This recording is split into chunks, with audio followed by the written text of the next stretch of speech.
Stella was the kind of woman people described in Proverbs, beautiful like the early morning sun and soft-spoken like evening rain. Growing up in Nigeria, she was admired everywhere she went. Men noticed her, they pursued her, they promised heaven and earth, but none of them promised forever.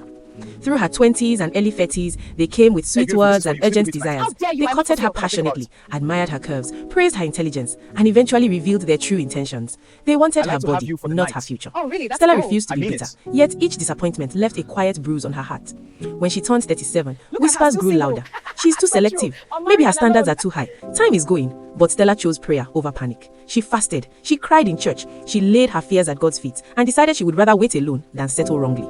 Then she met Kunle. He was calm, respectful, intentional. He did not rush her. He did not pressure her. For the first time, she felt chosen, not haunted. Their courtship was steady, pure, and hopeful. Within a year, they were married. Stella finally exhaled.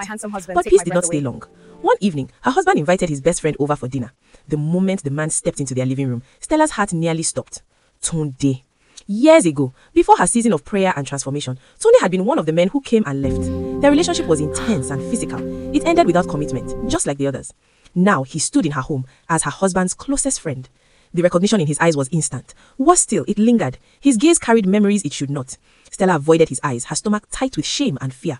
Her husband sensed it. At first, it was subtle. Questions, silence, long stares. Then it became heavier. He noticed the way Tunde looked at her. Not friendly, not brotherly, but hungry, familiar. When the truth finally surfaced, it shook their home like a storm. Her husband could not bear it. The thought that his best friend had known his wife so intimately before him tormented him. Every visit felt like betrayal. Every glance felt like mockery. Stella wept, not because of what she had done in ignorance years ago, but because of the past she thought was buried had followed her into her marriage.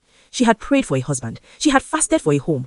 But no one told her that sometimes God answers prayers and still allows you to face the shadows you thought were gone. And now, Stella had to fight, not for a husband, but for the peace of her marriage.